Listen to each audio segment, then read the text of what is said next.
यहाँहरू खासै पहल पनि नगर्ने नयाँ सत्ता सरकार निर्माणको अरूले नेतृत्व गरेकोमा पनि नजाने भनेपछि त यो त कस्तो यो प्रतिरोध त लम्बिनी देखियो त। पहल गरिरहेका छौँ, छलफल चलिरहेका छ, वार्ता चलिरहेका छ। अरू पार्टीका पनि महत्त्वपूर्ण नेताहरू चाहिँ आएर वार्ता गरिराख्नु भएको छ। तर एउटा कुरा के हो भने त्यो वार्तामा चाहिँ सहमति हुनु पर्यो। संविधान संशोधनको बारेमा ओलीजीको धारणा के हो, या चाहिँ केही मान्छेहरू चाहिँ जो अदालतमा मुद्दा लागेका मान्छेहरू, अदालतबाट निर्णय भएका मान्छेहरूलाई जेलबाट मुक्त गर्ने बारेमा ओलीजीको धारणा के हो, यो कुरा त बाहिर आउनु पर्यो नि। औपचारिक रूपमा जसपाले भनिसकेको छैन, तर चर्चा चलिरहेको छ र उहाँहरू अहिले पछिल्लो समय संसदीय दलको नेता छान्ने प्रक्रिया पनि हुनुहुन्छ। कतै कङ्ग्रेसले त्यो प्रक्रिया कुरेर बसेको त होइन, किनभने कङ्ग्रेसले नेतृत्व गर्न नचाहेको, किनभने आगामी निर्वाचनमा यसले हामीलाई असर गर्छ, बरु अरूले नेतृत्व गरोस्। माओवादी त हुँदैन, माओवादीसँग हाम्रो पछिल्लो समय राम्रो थिएन, बरु जसपालाई दिउँ भन्ने हिसाबले कङ्ग्रेस अगाडि बढेको हो कि भने जसपाको मागले गर्दा यहाँहरू अनिर्णयको अवस्थामा पुग्नुभयो भन्ने होइन। जसपा अहिले केपी ओलीजीसँग वार्ता गरिरहेका छ। उसले संविधान संशोधनका कुराहरू पनि उठाएको छु भनेको छ। त्यसपछि फौजदारी अभियोग लागेका सांसदहरूको रिहाईको कुरा पनि उठाएको छु भनेको छ। सरकारलाई आफ्नै दलबाट बढी दबाब भयो, कङ्ग्रेसले त केही पनि गरेको थिएन भनेर स्वयं प्रधानमन्त्री केपी ओलीले पनि स्वीकार्नु भएको थियो। यहाँहरू फितलो प्रतिपक्षी त भएकै होला, यति त स्वीकार्नै पर्छ होला। होइन, उहाँकै दलबाट दबाब भयो। उहाँको दलबाट भएको दबाबका चाहिँ दुईटा महत्त्वपूर्ण आयामहरू छन्।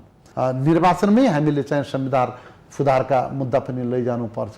अरू पनि केही त्यस्तो चाहिँ जटिल कुराहरू छ भने त्यसलाई चाहिँ निर्वाचनमै लैजानुपर्छ र निर्वाचनकै प्रक्रियाबाट यी मुद्दाहरूको किनारा हुनुपर्छ। जहाँसम्म हाम्रो कुरा हो, हामीले चाहिँ निर्वाचनमा सम्पन्न गराउने सरकारको नेतृत्व काङ्ग्रेसले गर्नुपर्छ। जस्तो यहाँको पार्टीको अधिवेशन चाहिँ लम्ब्याइ गर्ने यो सभापतिको अधिनायकवादी सोच हो पनि भनेर आरोप लाग्छ नि त। हाम्रो वास्तवमा 4 वर्ष कार्यकाल छ, 1 वर्षका लागि थपियो, त्यो साँचो हो। थपिएको 1 वर्ष पछि पनि अधिवेशन हुन सकेन। अब यहाँ पनि सौदाबाजी भयो, अस्वस्थ सौदाबाजी भयो। नेपाली कङ्ग्रेसले भोलि यस्ता मुद्दाहरूमा चाहिँ सत्तामा जानका लागि दस्तखत गर्यो भन्ने कुरा उठ्न थाल्यो, जुन मुद्दा चाहिँ समाजले एक्सेप्ट गर्न सक्दैन। नमस्कार दर्शकबिन, स्वागत छ कार्यक्रम आजको सन्दर्भमा। म प्रताप दुलाल। दर्शकबिन, यति बेला नेपाली राजनीति अन्यलको अवस्थामा देखिएको छ, किनभने नयाँ सत्ता समीकरणको चर्चा पनि चलिरहेको छ र यसका लागि दलहरू बैठक र छलफलमा व्यस्त भइसकेका छन्। तर कस्तो खालको सत्ता समीकरण बन्छ, कसरी बन्छ, कहिलेसम्म बन्छ भन्ने विषयमा टुङ्गो लाग्न सकिसकेको छैन। र यस्तो हुनुमा यति बेला नेपाली कङ्ग्रेस अलि बढी जिम्मेवार हो कि भन्ने चर्चा पनि चलिरहेको छ। यी र यस्ता यावत समसामयिक राजनीतिक विषयमा आज हामी छलफल गर्नेछौँ र यी छलफल गर्नका लागि नेपाली कङ्ग्रेसका नेता एनपी साउद हाम्रो स्टुडियोमा उपस्थित हुनुहुन्छ। आउनुहोस्, उहाँलाई स्वागत गरौँ। यहाँलाई स्वागत छ कार्यक्रममा। धन्यवाद। यहाँलाई जस्तो मैले भूमिकामा बताएँ, यति बेला सत्ता समीकरणको चर्चा चलिरहेको छ र यसका लागि छलफल बैठकहरू निरन्तर भइरहेका छन्। के कारणले यो निर्क्युलमा पुग्न नसकेको यी बैठकहरू, विशेष गरी काङ्ग्रेसले किन यी विषयमा स्पष्ट आफ्नो धारणा बाहिर ल्याउन नसकेको होला?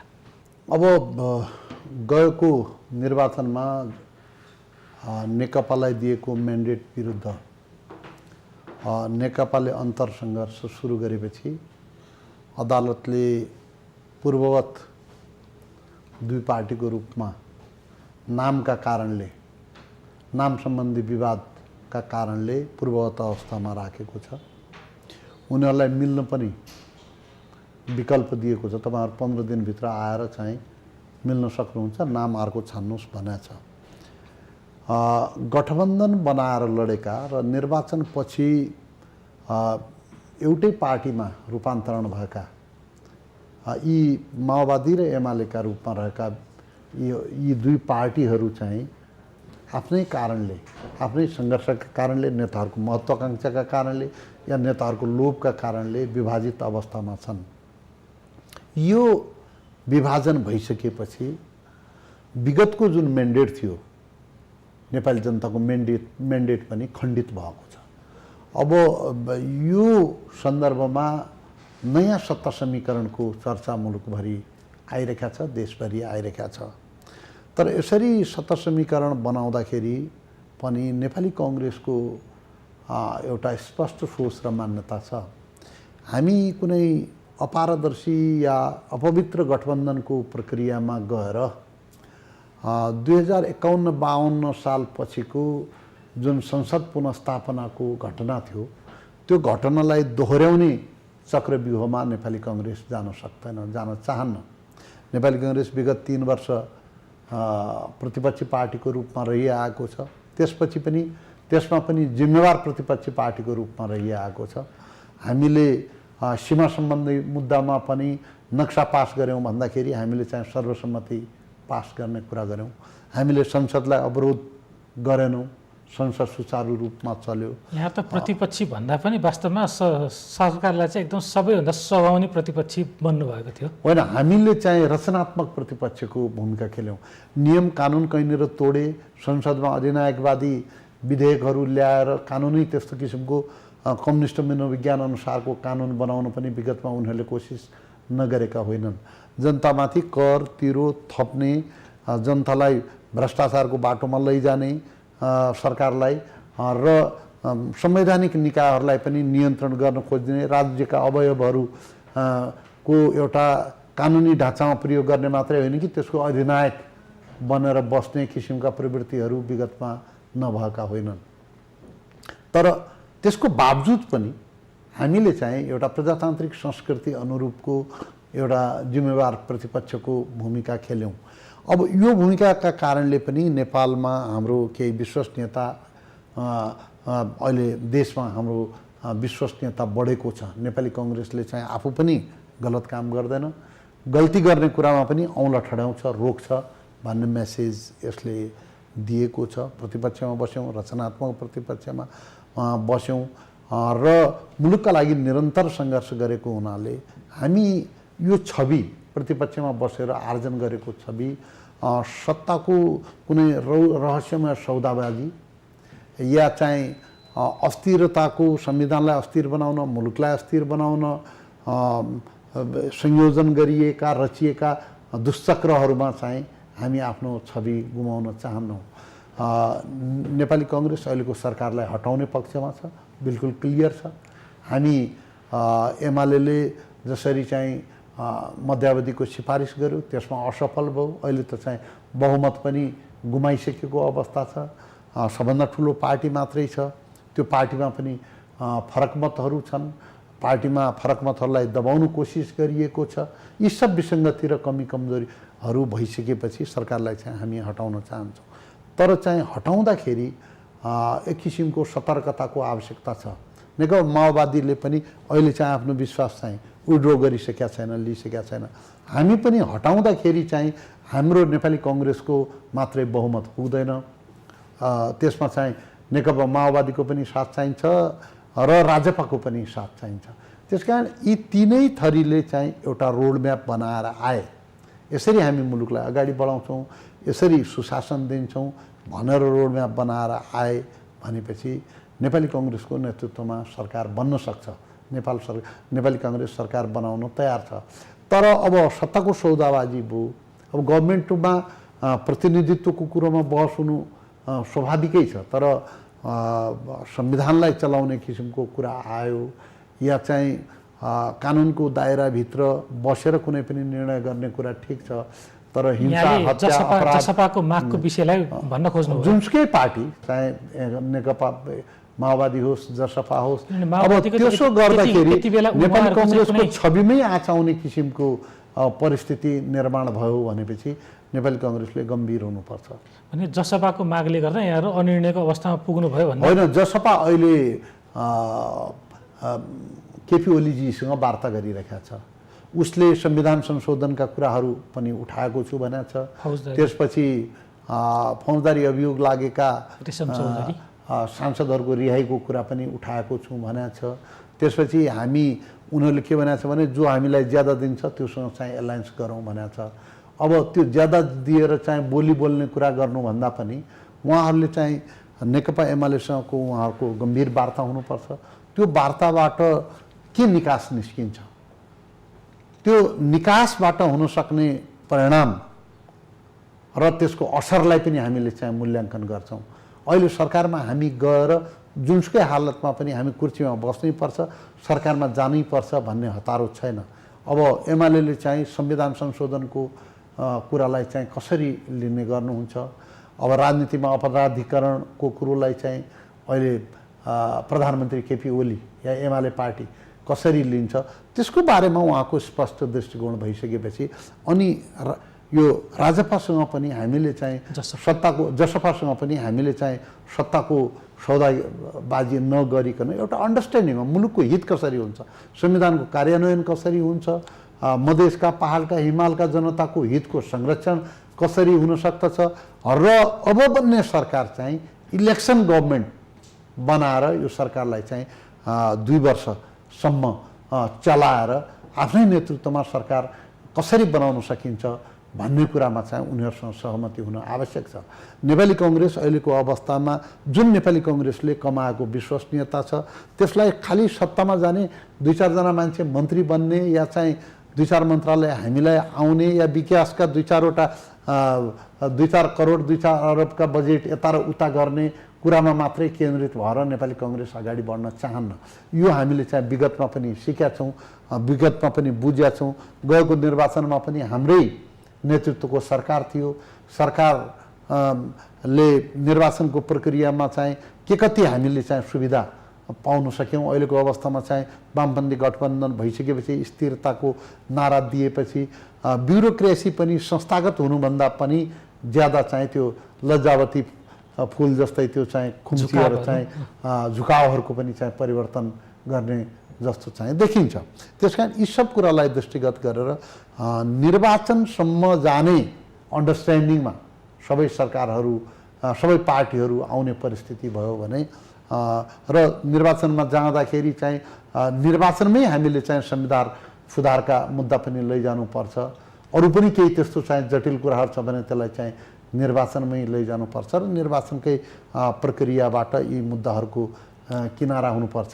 जहाँसम्म हाम्रो कुरा हो हामीले चाहिँ निर्वाचनमा सम्पन्न गराउने सरकारको नेतृत्व कांग्रेसले गर्नुपर्छ भन्ने चाहिँ अधिकांश साथीहरूको सोच छ। यो अहिले हाम्रो पार्टीको संस्थागत निर्णय भइसकेको छैन। म साथीहरूसँग कतिपय छलफल र आफ्ना अनुभवका आधारमा तपाईँलाई यो कुरा भन्दैछु। जस्तो यहाँले चाहिँ ठ्याक्कै संस्थापन पक्षको कुरा नै बताउनु भयो भन्ने मैले बुझेँ। कांग्रेसको कुरा बताएँ मैले। अनि किनभने यहाँकै पार्टीभित्रकै एउटा पक्ष विशेष गरी रामचन्द्र पौडेल पक्षधरहरू चाहिँ तत्कालै सरकारको नेतृत्व गर्नुपर्छ, अहिले चुनाव अहिले जाने बेला भएको छैन, बिस्तारै जाउँला, तर अहिले यो सरकार हटाउने हाम्रो बटम लाइन हो भनिराख्नु भएको छ। तर प्रतिनिधि सभा विघटन भए लगत्त नै यहाँहरूको सभापति लगायत यहाँहरू सबैले चाहिँ निर्वाचनको तयारी गर्नुपर्छ भन्ने लाइन नै थियो। भनेपछि कांग्रेसको अहिलेको बटम लाइन पनि अबको निर्वाचन नै हो। त्यसपछि होइन, यसमा चाहिँ हामीले ओली सरकारलाई हटाउनुपर्छ भन्ने बारेमा नेपाली कांग्रेसमा दुविधा छैन। अहिलेको एमाले नै हाम्रो प्रमुख विरोधी शक्ति हो। हाम्रो एमालेसँगै चाहिँ अहिलेको विद्यमान परिस्थितिमा सबभन्दा ज्यादा स्पष्ट अन्तर्विरोध छ। या त एमाले र हामी मिलेर सरकार बनाउनु पर्यो। यसरी सरकार बनाउँदाखेरि कसको नेतृत्व हुने भन्ने प्रश्न उठ्छ। हामी प्रतिपक्ष भएको हुनाले चाहिँ एमालेको नेतृत्वमा पनि जान गाह्रो भयो। एमाले सबभन्दा ज्यादा चाहिँ ठुलो सङ्ख्यामा सिट ल्याएको पार्टी हुनाले उसलाई पनि अर्को पार्टीको नेतृत्वमा सरकारमा जान गाह्रो होला। अब आउँदा दिनहरूमा नेपाली कांग्रेस र एमाले एक किसिमको हामी प्रतिद्वन्द्वितामै प्रतिस्पर्धामै चाहिँ रहन्छौँ। तर अब हामीले चाहिँ जुनसुकै हाम्रा पार्टीका साथीहरू पनि भन्नु होला, हामी पनि भनौँला सरकार हाम्रो बन्नुपर्छ, ओली हटाउनुपर्छ भन्दाखेरि पनि ओलीजीलाई चाहिँ हटाउनलाई पनि 138 त चाहिएला नि त।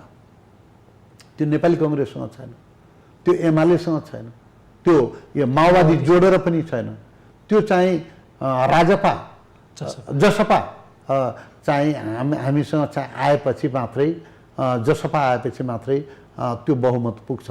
तर कुनै पनि पार्टी आउँदाखेरि एउटा मिसन लिएर आयो होइन, 2 वर्षभित्र हामी यसरी निर्वाचनमा पनि जाने, यसरी प्रशासनमा यो सुधार गर्ने, यो रिफर्म गर्ने भन्ने कुरा त ठिक छ। तर अब त्यसमा चाहिँ तपाईँले चाहिँ एकातिर एमाले मान्छे तान्न थाल्यो, एकातिर काङ्ग्रेस एमाले तान्न थाल्यो र राष्ट्रिय एजेन्डाहरू चाहिँ पनि बहकिएर गए भनेपछि सरकारमा गए पनि नेपाली कङ्ग्रेसलाई फाइदा हुन्न भन्ने विगतको हाम्रो उदाहरण छ। र त्यसरी फाइदा भयो भने सरकारमा गएर सरकारले चाहिँ गएकै जस्तो चाहिँ विभिन्न मुद्दाहरू आए भनेपछि त्यसले वास्तवमा चाहिँ पार्टीलाई राम्रोसँग चाहिँ अगाडि बढ्न दिन्न। त्यसकारण सरकारमा जाने कुरामा हतार गर्नुहुन्न। जस्तो यहाँले भनेकोबाट यो ठ्याक्क अघि मैले सुरुमा बानेको भूमिका पनि लगभग मिल्न गयो, किनभने अन्यलको स्थिति छ। कङ्ग्रेस पनि स्पष्ट हुन नसकेको कारण अन्य दलहरू विशेष गरी यहाँहरूसँग गठबन्धन गर्न इच्छुक दलहरू शर्तहरूको पुलिन्दा यहाँहरू सामु राखेको कारणले कङ्ग्रेसलाई निर्णय गर्न गाह्रो भयो। र जोसँग यहाँसँग जम्मा दुईवटा विकल्प, एउटा कङ्ग्रेस जसपा र माओवादी मिलेर सरकार बनाउने, एउटा एमालेसँग मिल्ने, दुईटै विकल्प सहज नभएको भएर कङ्ग्रेस चुप लागेको हो भन्दा ठिक हुन्छ कि गलत हुन्छ? होइन, दुईटै विकल्प सहज छैनन्। एमालेसँग त चाहिँ हामी जान सक्दैनौँ। एमालेको गतिविधि पनि अहिलेको अवस्थामा चाहिँ प्रजातन्त्रलाई बलियो बनाउने खालको छैन।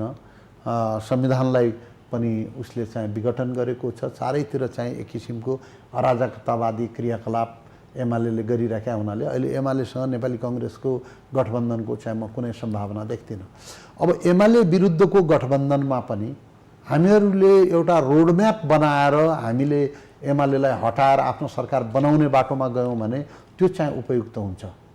अब यहाँ पनि सौदाबाजी भयो, अस्वस्थ सौदाबाजी भयो।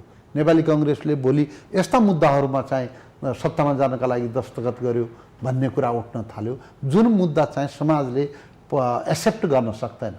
त्यसको पूर्वदेखि पश्चिमसम्म चाहिँ नकारात्मक असर पर्छ, हिमालदेखि पहाडसम्म नकारात्मक असर पर्छ भने त्यस्ता मुद्दालाई चाहिँ जिम्मेवार राजनैतिक दलहरूले निर्वाचनमा का लागि छाड्नुपर्छ। र अहिले चाहिँ निर्वाचनका लागि गैर एमाले सरकार निर्वाचनको नेतृत्व गर्नलाई, निर्वाचन निष्पक्ष नेतृत्व गर्नलाई कङ्ग्रेसको नेतृत्वमा गठन गर्न सकिन्छ। जस्तो यहाँले भन्नुभएको दुईवटा मुद्दा, एउटा संविधान संशोधनको मुद्दा र एउटा जसपाको नेता सांसदको रिहाईको मुद्दा भन्नुभयो। त्यो रिहाईको मुद्दालाई एकछिन राख्थ्यौँ। संविधान संशोधन त यहाँहरूले त प्रस्तावै पेश गरिसक्नु भएको हो नि संसदमा, होइन र? त्यो कुरा पास गर्न अगाडि बढाउने यहाँलाई के कुराले कठिनता दिन्छ र? अब हामीले चाहिँ संविधान संशोधनको मुद्दा अगाडि बढाएका हौँ। त्यसको बारेमा अदालतले केही निर्णय गर्यो। अदालतले गरेको निर्णयको कारणले त्यो विधेयक पनि चाहिँ अगाडि बढ्न सकेन। अब संविधान संशोधनको बारेमा पनि हाम्रो स्पष्ट कुरा के छ भने निर्वाचन पछिको सरकारले संविधान संशोधनलाई पनि एजेन्डा बनाएर हामी यसरी सबै पार्टीलाई चाहिँ हामी संविधान संशोधन गर्छौँ भनेर सबै पार्टीको साझा एजेन्डा बनाएर अगाडि बढ्यो भने त्यो राम्रो हुन्छ। हामी पनि मधेसमा जान्छौँ, आदिवासी जनजाति समुदायमा जान्छौँ। अब चाहिँ हामीले पहिले संविधान संशोधनको खाका यो खाका बमोजिम यहाँनिर यसरी हामी चाहिँ संविधान संशोधनको प्रक्रिया अगाडि बढाउँछौँ भनेर हामी जान्छौँ जनतामा। यसरी संविधान संशोधन भयो भने कुनै शक्ति भिक्टिम हुनु पर्दैन, राष्ट्रिय सहमति जुट्छ। तर अब खालि बन्द दरवाजाभित्र एक किसिमले प्रतिनिधि सभाको केमिस्ट्री या संसदको केमिस्ट्रीमा मात्रै यो काम गर्न थाल्यौँ भनेपछि यो केपी ओलीकै नेतृत्वमा मात्रै सजिलो हुन्छ, नत्र यो संविधान संशोधन हुन पनि सक्दैन। किनभने केपी ओली विपक्षमा आएको भए उहाँहरू चाहिँ बस्नुभयो भने विपक्षमा भोट दिनुहुन्न। केपी ओलीले चाहिँ त्यो संविधान संशोधन प्रस्ताव अगाडि सारेर कङ्ग्रेसको बेलामा पनि यो अगाडि बढाएको थियो भनेर प्रतिपक्षलाई पनि चाहिँ दबाब दिने या चाहिँ एक किसिमको नैतिक दबाब दिने किसिमको चाहिँ कुनै विभिन्न शक्ति केन्द्रहरूको प्रयत्न हुन सक्दछ।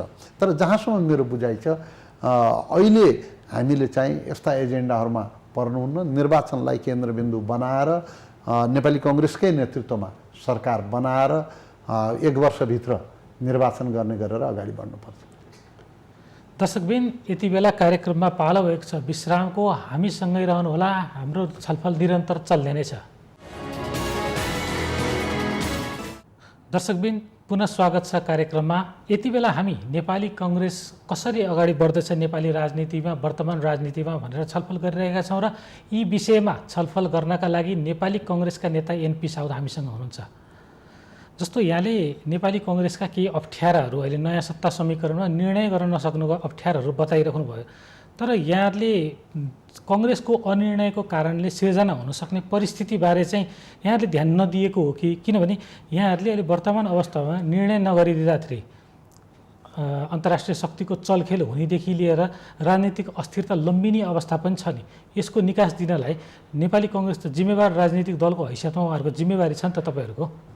यो आइस ब्रेक गर्ने जिम्मेवारी या चाहिँ निर्णायकत्व अहिले नेपाली कङ्ग्रेसले राख्दैन। अहिलेको सरकार नेकपा माओवादी केन्द्र समेतको समर्थनमा टिकेको छ। जबसम्म नेकपा माओवादीले चाहिँ सरकारबाट समर्थन फिर्ता लिँदैन तबसम्म प्रधानमन्त्रीका लागि विश्वासको मत लिनुपर्ने बाध्यता आइलाग्दैन। त्यसकारण चाहिँ विश्वासको मत लिनका लागि सरकारलाई बाध्य गर्ने या नगर्ने भन्ने कुरा चाहिँ माओवादीको हातमा छ। यहाँहरूसँग छलफल भएपछि किन एउटा निर्केलमा पुग्यो भने त उहाँहरूले गर्नु होला नि? होइन, उहाँहरूले चाहिँ जस्तो उहाँहरूले मात्रै गरेर पनि हुन्न, समस्या हुन्छ। राजपा पनि मिल्नुपर्छ। राजपा एमालेसँग वार्ता गरिरहेका छ र चाहिँ एमाले बिउतिएको अघिल्लो राति नै उनीहरूले चाहिँ वार्ता गरिरहेका छन्। त्यही रात तुरुन्तै तत्काल वार्ता गरिरहेका छन्। त्यो वार्ता एउटा परिणाममा पुग्न आवश्यक छ। संविधान संशोधनको बारेमा ओलीजीको धारणा के हो, या चाहिँ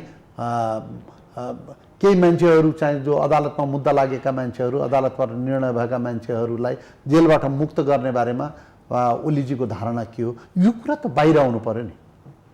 उहाँहरू कुन सहमतिका आधारमा अगाडि बढ्दैछन् भन्ने कुरा बाहिर आउनु पर्यो। यो बाहिर आइसकेपछि अनि चाहिँ यदि उहाँहरूको कुरो मिल्दैन, जसपा र एमालेको कुरा मिल्दैन भने त्यो बेला उहाँहरूले चाहिँ गठबन्धन बनाऊ भनेपछि हामी त खुलै छौँ, त्यसमा चाहिँ केही फरक पर्दैन। अब तर चाहिँ यता जाने कि उता जाने के भन्छ, विश्वासको सङ्कट पर्यो भन्न सकियो त्यसपछि यहाँहरूलाई? होइन, विश्वास भने उहाँहरू वार्ता गर्दै हुनुहुन्छ, वार्ता गरिरहेका बेलामा उहाँहरूको वार्ता टुङ्गिनु पर्यो नि त। दुईतिर त वार्ता हुन सक्दैन।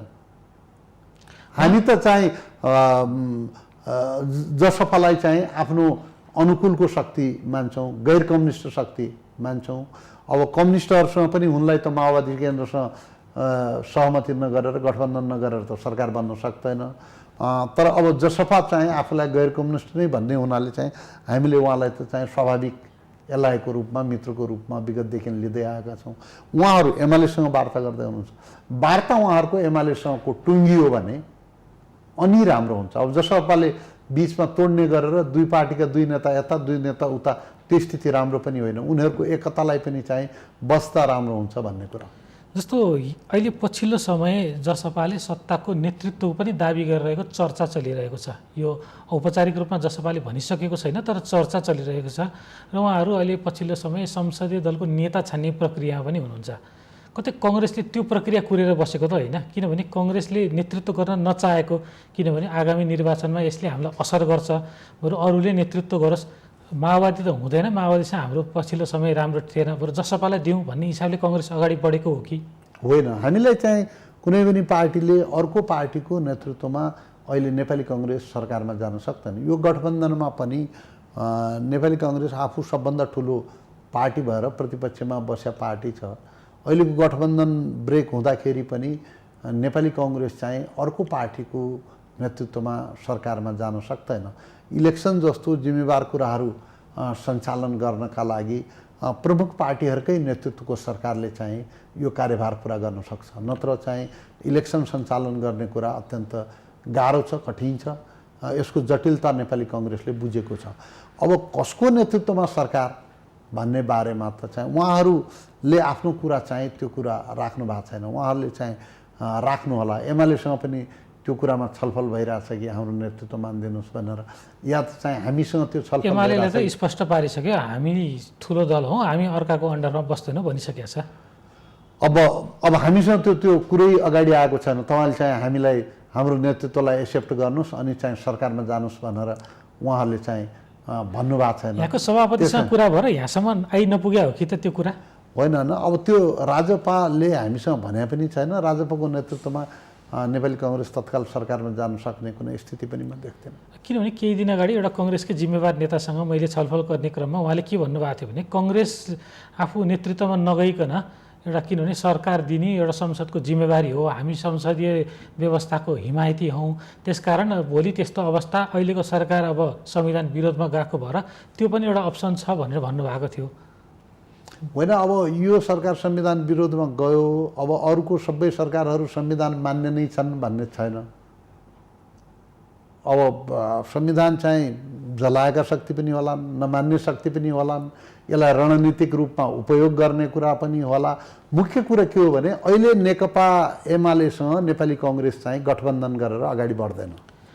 हामी अपोजिसनमा छौँ, एमालेको सरकार रहिरहने हो भनेपछि हामी अपोजिसनको भूमिकामा रहन्छौँ, चाहे त्यो सरकार माओवादीको समर्थनले रहिरहेको होस् या जसपाको समर्थनले रहिरहेको होस्। भोलि काङ्ग्रेस तर हाम्रो नेतृत्वमा भन्ने सरकारका लागि यदि एक्लै हामी बनाउन सक्दैनौँ, यदि एमाले या जसपा मध्ये उहाँहरूले चाहिँ सरकार बनाऊ, सरकार सञ्चालन गरौँ, यसरी सरकार सञ्चालन गरौँ भनेर पारदर्शी किसिमले राम्रो किसिमले चाहिँ एजेन्डा ल्याएर आउनुभयो भने त्यो दिन चाहिँ हामी ओली विरुद्धको गठबन्धनको नेतृत्व गर्न हामी तयार छौँ। भनेपछि यहाँहरूले पहल गर्नुहुन्न त्यस्तो खालको गठबन्धनको लागि? अरूले आएर नै उहाँहरूले वार्ता गरिराख्नु भएको छ, छलफल गरिराख्नु भएको छ। उहाँहरूको परिस्थिति के छ भने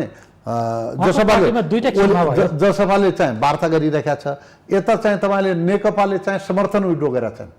हामी त घोषितै प्रतिपक्ष छौँ, ओलीजीको चाहिँ विरुद्धमा जाने कुरामा त हाम्रो तर्फबाट त कुनै शङ्का हुन सक्दैन, हामी त घोषित प्रतिपक्षी पार्टी हौँ। तर उहाँहरूको परिस्थिति के छ भने जसपाले वार्ता गरिरहेका छ, नेकपाले समर्थन फिर्ता गरेका छैन, तर उहाँसँग कुरा मिल्यो र यसरी ओली सरकारलाई हटाउनुपर्छ भनेर त्यो एजेन्डामा चाहिँ चाँडै चुनाव गरौँ, 2 वर्षका लागि सरकार गठन गरौँ या 1.5 वर्षका लागि सरकार गठन गरौँ, त्यो अवधिमा चाहिँ हामीले नेकपा एमालेलाई चाहिँ सरकारबाट हटाउनुपर्छ भन्ने किसिमले, किनभने यसले गैर संवैधानिक काम गरेछ, जनताका आशा अपेक्षा पुरा गरेका छैन, या चाहिँ अलोकप्रिय छ, महँगी बढा छ, थुप्रै कुरा छन् सरकारले नगरेका नसकेका कामहरू छन्।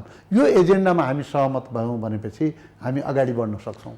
भनेपछि अब काङ्ग्रेसको बटम लाइन नयाँ निर्वाचन भन्ने समग्रमा यहाँले पनि बताउनु अब त देशकै नयाँ निर्वाचन भन्ने कुरा त देशकै बटम लाइन भइसक्यो। यो अवस्थामा मात्रै छ। अब हाम्रो चाहिँ के हो भने एकै वर्षभित्र एक वर्षकै समयभित्र भयो भने पनि अस्थिरता हुँदैन, स्थिरताको बाटोमा मुलुक जान्छ। यो अवस्थामा चाहिँ नेकपा एमाले या प्रधानमन्त्री केपी शर्मा ओली र यहाँहरूको यो एउटा कुरामा चाहिँ सिद्धान्त मिल्यो भनौँ, उहाँ पनि निर्वाचनमै जानुपर्छ भन्दै हुनुहुन्छ, यहाँहरू पनि निर्वाचनमा जान चाहिराख्नु भएको छ। यो अवस्थामा प्रधानमन्त्री ओलीलाई यहाँले समर्थन दिएर अर्ली इलेक्सन चाहिँ पहिले निर्वाचनमा जानुपर्छ भन्नुभएको थियो, अहिले पनि भनिराख्नु भएको छ भन्ने मैले सुनेको छैन। किनभने अहिले सबभन्दा ठुलो पार्टी भइसकेपछि अहिले भन्न सक्ने अवस्था नभएर ओलीजीको मेरो त चाहिँ निर्वाचनमै जाने मन थियो चाहिँ भन्नुभएको छ। मेरो मन छ, जसमा मिलेर पनि हामी निर्वाचनमा जानुपर्छ त भन्नुभएको छ। तर त्यो निर्वाचन अर्ली इलेक्सनको अवस्थामा चाहिँ काङ्ग्रेस र एमाले मिल्न सक्छन् कि सक्दैन? यहाँले समर्थन दिएर त्यस्तो खालको यो चाहिँ सहमति अर्ली इलेक्सनको सन्दर्भमा दुईटै पार्टी मिल्न गाह्रो छ, किनभने हामी प्रतिस्पर्धी पार्टी हौँ। पहिले पनि संविधान जारी भइसकेपछि पनि नेपाली काङ्ग्रेस र मिल्ने भने सरकार टिकाइदिने मात्र, सरकारमा जानु परेन, समर्थन गरिदिने, विश्वासको मत दिने। त्यो त समर्थन उहाँहरूलाई भएकै छ, पाइराख्नु भएको छ विश्वासको मत। होइन, माओवादीले विथड्र गरेको अवस्थामा पनि हामी चाहिँ हामी ओली सरकारको पक्षमा छैनौँ। निरन्तर त्यही एउटा सहमति यदि अर्ली इलेक्सनको अवस्थामा पनि सम्भव छैन, त्यसभए अर्ली इलेक्सनको अवस्थामा पनि हामी सरकारलाई समर्थन गर्दैनौँ। नत्र किनभने अब माओवादीले कुनै पनि उहाँले अर्ली इलेक्सन गर्नुभयो भने इलेक्सनमा त जानै परिहाल्यो, हाम्रो पार्टी जान्छ। तर यसको मतलब हामी सरकारलाई चाहिँ समर्थन गरेर अर्ली इलेक्सनमा जाने भन्ने कुरा आउँदैन। किनभने यति बेला चुनावमा जान हतारिएको दल अब अहिले यहाँले भने जस्तो अब पछिल्लो समय चाहिँ प्रधानमन्त्रीजीले भन्नुभएको छैन सार्वजनिक रूपमा, तर उहाँका दोस्रो तहका नेताहरू त भनिराख्नु भएको छ निर्वाचन नै हो अन्ततः अन्तिम विकल्प भनिराख्नु भएको छ, यहाँ पनि भन्नुभएको छ। र त्यो अवस्थामा त यहाँहरू दुईजनाको सिद्धान्त, दुई पार्टीको सिद्धान्त मिलिसकेपछि त त्यो एउटा गर्न त सकिन्थ्यो नि। यसमा फेरि काङ्ग्रेसलाई के अप्ठ्यारो पर्यो त फेरि? होइन, हामी त अस्ति ओलीजीले मध्यावधिको घोषणा गर्नुभयो, त्यसको बारेमा हाम्रो संसद पुनर्स्थापना हाम्रो माग थिएन। हामीले कुनै पनि ठाउँमा चाहिँ संसद यहाँले चाहिँ स्वीकार्नुभयो यो चिज गर्नुपर्छ भनेको थिएन। थिएन। कसैले चाहिँ इन्डिभिजुअल स्टेटसमा चाहिँ भन्यो भने यहाँहरूको पार्टीको एउटा खेमाले हामीले चाहिँ असंवैधानिक भनेका थियौँ, अलोकतान्त्रिक भनेर भनेका थियौँ, तर पुनर्स्थापना गर्नुपर्छ भनेका थिएनौँ। अदालतले चाहिँ पुनर्स्थापना गर्यो। नगरेर चुनाव गरिएको भए पनि नेपाली कांग्रेस चुनावबाट भाग्दैन थियो। यहाँले लगभग तयारी गरिसक्नु भएको छ। अहिलेको जुनसुकै परिस्थितिमा पनि चुनावमा जाने कुराबाट नेपाली कांग्रेस भाग्दैन। तर अब चुनावमा जानका लागि चाहिँ यसै सरकारसँग चाहिँ सहमति गर्ने या यसै सरकारको नेतृत्वमा चुनावमा जाने भन्ने कुरा चाहिँ हुँदैन। हाम्रो प्राथमिकता, पहिलो प्राथमिकता भनेको अहिलेको सरकारलाई हटाउनुपर्छ, यो सरकारलाई विस्थापित गर्नुपर्छ र सरकार बाहिर रहेका पार्टीहरू जो सरकारसँग सहमत छैनन् उनीहरूलाई मिलायो भने बहुमत हुन्छ।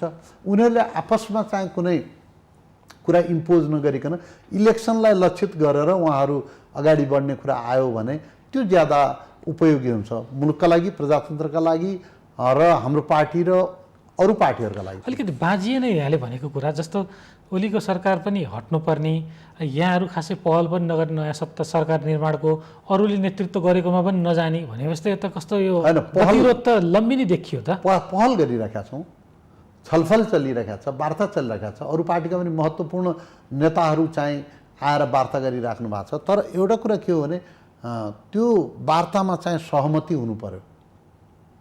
हामी यसरी सरकार बनाउने र यसरी ओली सरकारलाई चाहिँ हटाउने भन्ने सहमति भयो भने हामीले पनि चाहिँ हामी वैकल्पिक सरकार हौँ भनेर चाहिँ अगाडि आएर जिम्मेवारी लिन चाहिँ मिल्यो। जब सहमति छैन, दुईतिर वार्ता भइरहेका छन्, सबैतिर वार्ता भइरहेका छ, एमाले र यो कांग्रेस र नेकपा माओवादी मिलेर पनि सरकार बन्दैनन्। जसपाको चाहिन्छ नि त। जसपाको वार्ता नेकपासँग चाहिँ एमालेसँग टुङ्गो लाग्यो भने अनि मात्रै चाहिँ विकल्पको वार्ता चाहिँ नेपाली कांग्रेस या अरू तीन दलभित्र वैकल्पिक सरकारको वार्ता चाहिँ सार्थक हुन सक्छ। जस्तो यहाँको दलभित्र पनि दुईटा खेमा हुनुहुन्छ, यो कारणले गर्दा उहाँहरूले अर्को खेमाले अलि बढी दबाब दिएको कारण अनिर्णय भएको त होइन नि कतै? उहाँहरूले केही दबाब दिनु भएको छैन, कसैले पनि दबाब दिएको छैन। नेपाली कांग्रेस एकमत छ। हाम्रो पार्टीको सभापति पनि शेरबहादुर देउपा हुनुहुन्छ, संसदीय दलको नेता पनि शेरबहादुर देउपा हुनुहुन्छ, हाम्रो वरिष्ठ नेतादेखि लिएर अरू नेताहरूले पनि अहिले शेरबहादुर देउपालाई का विरुद्ध प्रधानमन्त्रीको रूपमा अहिले तत्काल अर्को विकल्प छैन, उहाँकै नेतृत्वमा सरकार गठनको अग्रसरता लिनुपर्छ भनिसक्नु भएको छ। अब हामीले चाहिँ शेरबहादुर देउपाले चाहिँ त्यसमा अग्रसरता उहाँले लिनुभयो भनेपछि त्यसलाई पार्टीभित्र अन्यथा मान्ने कुरा छैन। तर त्यो अग्रसरता उहाँले लिनुभयो र सरकारमा जानलाई कुनै पनि किमतमा जे कुरा पनि मानेर पार्टीको छवि, इतिहास, पार्टीका कार्यक्रम, पार्टीको घोषणापत्र यी सब कुराहरूलाई बाइपास गरेर त उहाँ अगाडि बढ्न सक्नुहुन्न। उहाँले त चाहिँ तिनै पार्टीभित्र पारदर्शी किसिमका समझदारीहरू गरेर अगाडि बढ्नुभयो भने मात्रै हामी चाहिँ गन्तव्यमा पुग्छौँ। जस्तो यहाँको सभापतिले म प्रधानमन्त्रीको दौडमा छैन भनेर अभिव्यक्ति दिनुभयो, त्यसको अर्थ के त त्यसले? उहाँले प्रधानमन्त्रीको जिम्मेवारी दियो मुलुकले, प्रतिपक्षी पार्टी हुनुहुन्छ, नेकपा माओवादीले पनि भन्छ, यो जसपाले पनि भन्छ, उहाँहरूले सबैले भन्नुभयो भने उहाँहरूले चाहिँ हामीले नाइ भनेका छैनौँ। तर चाहिँ सरकार बनाउनका लागि हामी त्यो एकदमै स्तरहीन सौदाबाजीमा चाहिँ जान्नौँ। तर पहल त यहाँले गरिराख्नु भएको छ। पहल भनेको सरकार निर्माणका लागि माओवादीसँग पनि वार्ता छलफल भइरहेका छ, नेताहरू भेटिराख्नु भएको छ,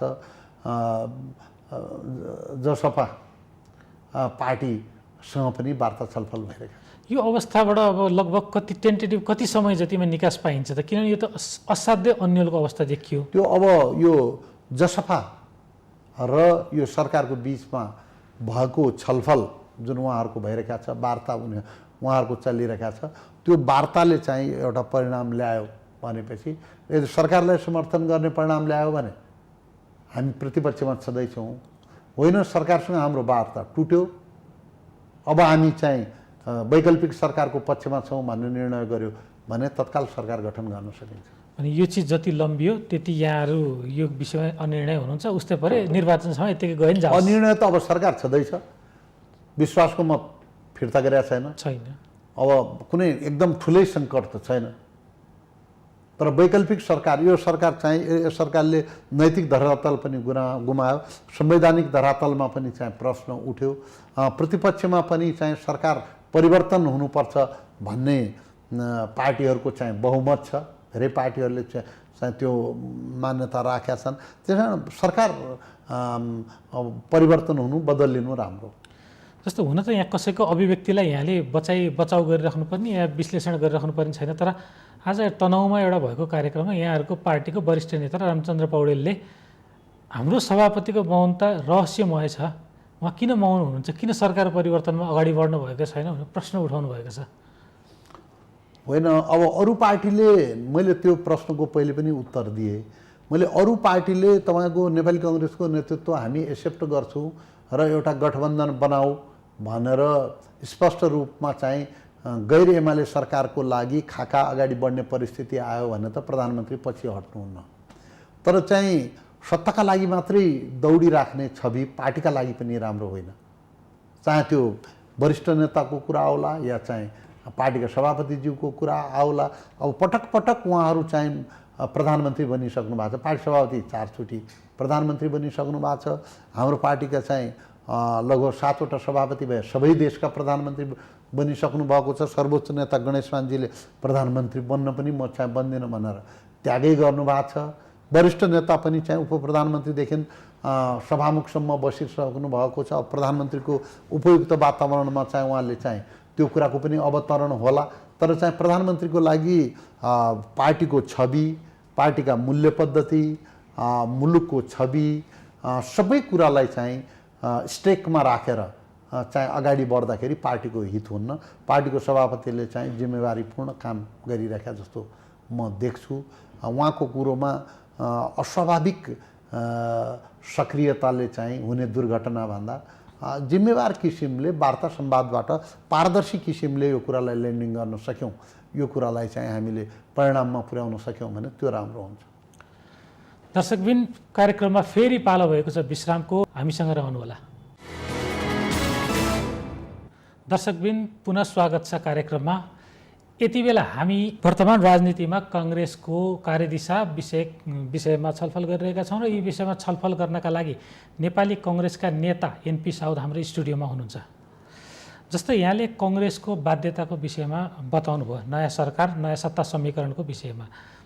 तर काङ्ग्रेस अहिले मात्र यस्तो अन्यलको अवस्थामा देखिएको होइन, यसअघि प्रतिपक्षको भूमिकामा हुँदा पनि कमजोर देखिएको आरोप लाग्ने गरेको छ नि। किनभने यति ठुला काण्डहरू, चाहे ओम्नी काण्ड, वाइड बडी काण्डहरूमा काङ्ग्रेस अलि मौन रहेको देखियो। यो काङ्ग्रेसलाई जनताले दिएको कम मत दियो भनेर जनतालाई यहाँहरूले चाहिँ दण्डित गरेको त होइन नि कतै? होइन, त्यसो होइन। अब नेपाली काङ्ग्रेसले यस्ता कुराहरूलाई पटक पटक संसदभित्र उठायो, संसदीय समितिबाट चाहिँ पारित गर्यो, प्रस्तावहरू पारित भए। ती कतिपय यस्ता एजेन्डाहरू चाहिँ नियामक एजेन्सीहरूसम्म पनि पुगे, संवैधानिक निकायसम्म पनि पुगे। तर तपाईँले विगतमा देख्नुभएको छ कि नेकपा पार्टीको चाहिँ 2/3 बहुमत थियो। 2/3 बहुमतको डरका कारणले न्यायाधीशहरूका विरुद्ध पनि लगाउन सकिने, अख्तियारदेखि लिएर अन्य संवैधानिक निकायका विरुद्ध पनि लगाउन सकिने भनेपछि त्यो 2/3 को बहुमतलाई नेकपाले चाहिँ स्थायित्वका सन्दर्भमा प्रयोग गरेन कि त्यसलाई राज्यका अवयवहरू, संवैधानिक अवयवहरूलाई पनि डराउने, तर्साउने, धम्काउने सन्दर्भमा प्रयोग भएको चाहिँ हामी पाउँछौँ। त्यसकारण चाहिँ हामीले उठाएका कतिपय कुराहरूको छानबिन चाहिँ भएन। जो राज्यका अरू निकायहरू जहाँ गतिशील हुनु पर्थ्यो, सक्रिय हुनु पर्थ्यो, त्यो प्रक्रिया चाहिँ अगाडि बढेन। तर जहाँसम्म नेपाली काङ्ग्रेसको कुरा छ, नेपाली काङ्ग्रेसले उठाउनका लागि त संसद, सडक, अन्तर्वार्ता, पत्रिका, प्रेस जम्मै ठाउँमा चाहिँ यी महत्त्वपूर्ण कुरा उठेका छन्। अब हाम्रो पार्टीले गएको निर्वाचनमा सम्पन्न गराएको पनि हाम्रै पार्टीले हो। दुर्भाग्यवश हाम्रो पार्टी निर्वाचन हार्यो। अब राजनीतिमा, इतिहासमा एउटै निर्वाचनले चाहिँ सबै समयको प्रतिनिधित्व गर्न सक्दैन। त्यसकारण अहिले निर्वाचन भयो, अहिले हामी हार्यौँ भनेपछि भविष्यमा हामी जित्दैनौँ भन्ने कुरा पनि होइन। अहिले हामी फेरि नेपाली काङ्ग्रेस जित्न सक्छ भन्ने अठोट र विश्वास राखेर हामी कुरा गरिरहेका छौँ। अब जनता भनेको जनार्दन हो, जनतालाई चाहिँ दण्डित गर्ने भन्ने कुरा त नेपाली काङ्ग्रेसले सोच्नै सक्दैन। एउटा कुरा चाहिँ हुनुपर्छ कि कुनै पनि कुरा जनताका अगाडि स्पष्ट हुने अवसर चाहिँ दिनुपर्छ। तपाईँहरूको टेलिभिजनमा कहिलेकाहीँ 10 चोटि ल्याउनुहुन्छ नि, अलिक ठुलो बनाएर सानो बनाएर ल्याउनुहुन्छ नि, कुनै ब्रेकिङ न्युज बनाएर चाहिँ ल्याउनुहुन्छ नि। त्यस्तै गरेर अहिले कुन पार्टीले जनताको पक्षमा काम गरिरहेका छ, कुन पार्टी जनताको पक्षमा काम गरिरहेका छैन भन्ने कुरा जनताका अगाडि स्पष्ट हुनुपर्छ र यो स्पष्ट चाहिँ भइरहेका छ। सरकारलाई आफ्नै दलबाट बढी दबाब भयो, कङ्ग्रेसले त केही पनि गरेको थिएन भनेर स्वयं प्रधानमन्त्री केपी ओलीले पनि स्वीकार्नु भएको थियो। यहाँहरू फितलो प्रतिपक्षी त भएकै होला, यति त स्वीकार्नै पर्छ होला। होइन, उहाँकै दलबाट दबाब भयो। उहाँको दलबाट भएको दबाबका चाहिँ दुईटा महत्त्वपूर्ण आयामहरू छन्। एउटा आयाम के छ भने उहाँले चाहिँ पद मरेकाटे पनि छोड्दैन भन्नुभयो, पार्टीलाई एकजुट पनि राख्न सक्नु भएन, गठबन्धनलाई एकजुट पनि सक्नु भएन, पाको नेता भएर म पद कुर्सी छोड्दैन, मरेकाटे छोड्दैन भनेर उहाँले चाहिँ सत्ताको लोभ देखाउनु भयो। उहाँका समकक्षी जिम्मेवार साथीहरूले पनि अब एकजना 2/3 बहुमत भएर चाहिँ 5 वर्षका लागि प्रधानमन्त्री भइसक्नुभयो, हामी पर्खौँ। अब 2 वर्ष बाँकी छ, 3 वर्ष गइसक्यो, यो 2 वर्षमा हामी पर्खिसकेपछि अब त आउला नि पालो, हामी अनि त्यसपछि नेतृत्व गरौँला भनेर उहाँहरूले पनि चाहिँ त्यो महत्त्वाकांक्षा, पदमा जाने महत्त्वाकांक्षा उहाँहरूले पनि छाड्नु भएन। यसकारण उहाँहरूको परिस्थिति कस्तो भएको छ भने उहाँहरूको बिचमा सघन अन्तर्विरोध भयो।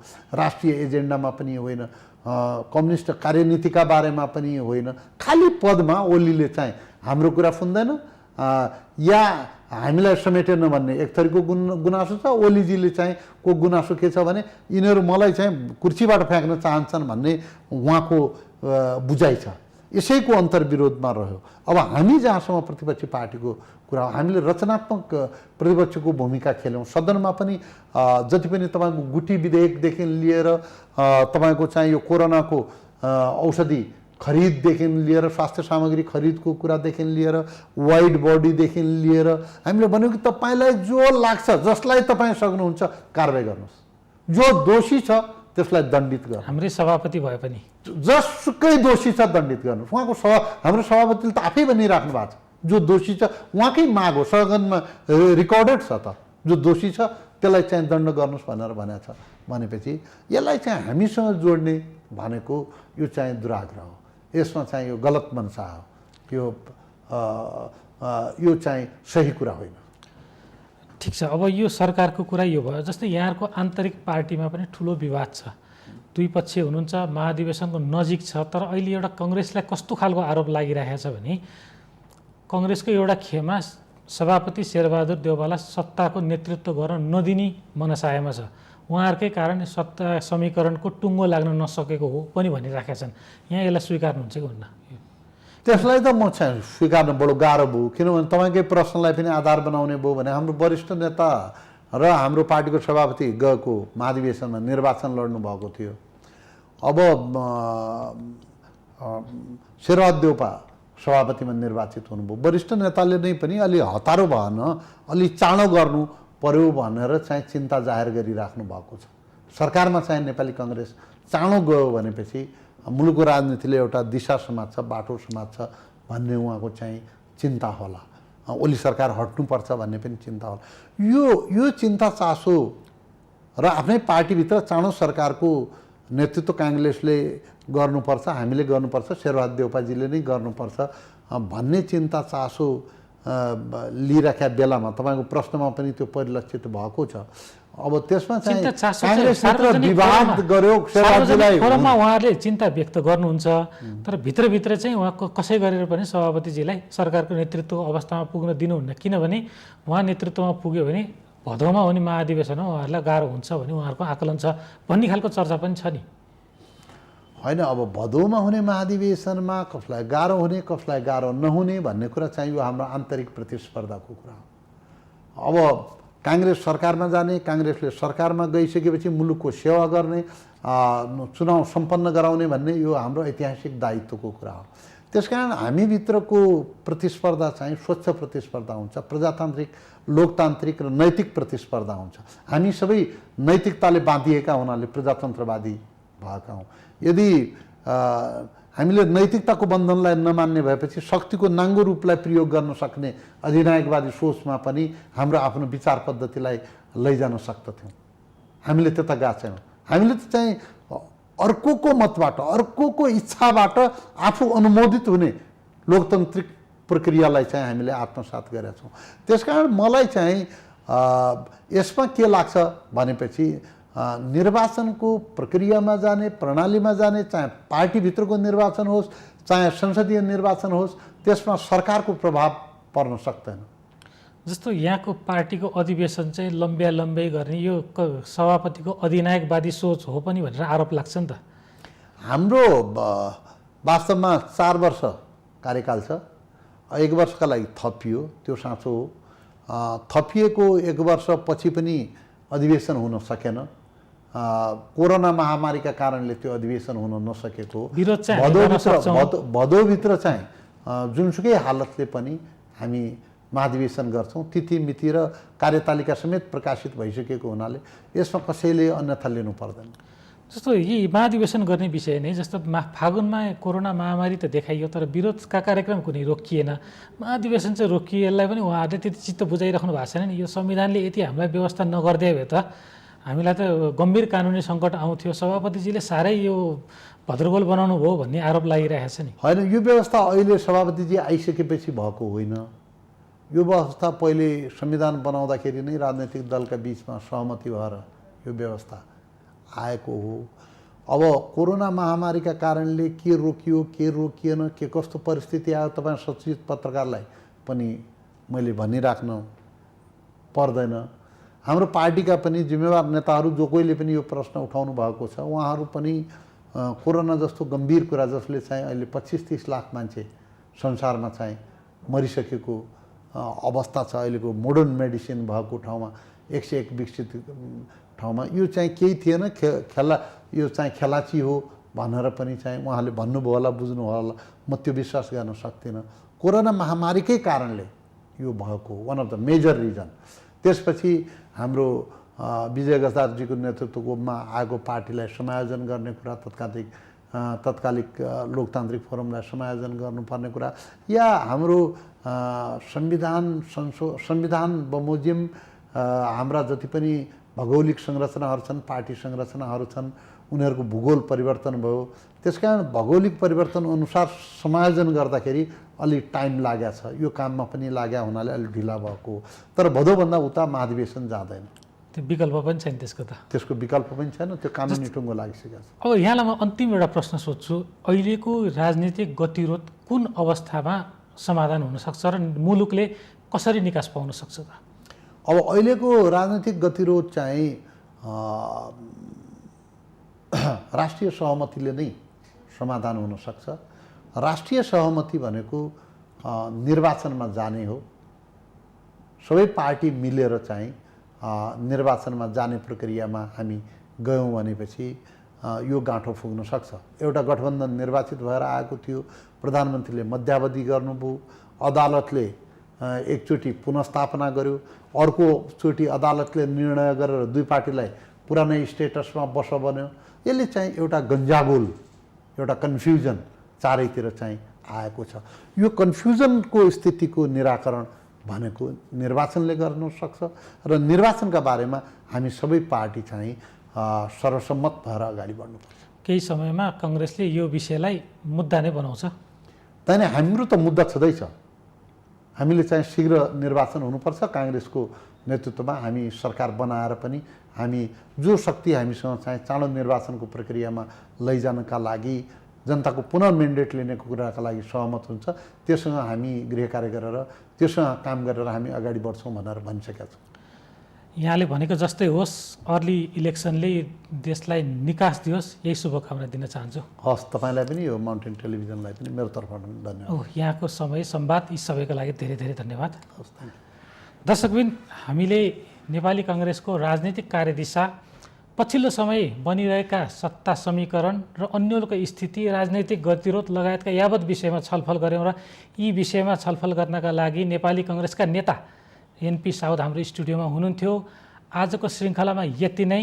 सत्य, तथ्य र निष्पक्ष समाचारका लागि हेर्दै रहनुहोला माउन्टेन टेलिभिजन। नमस्कार।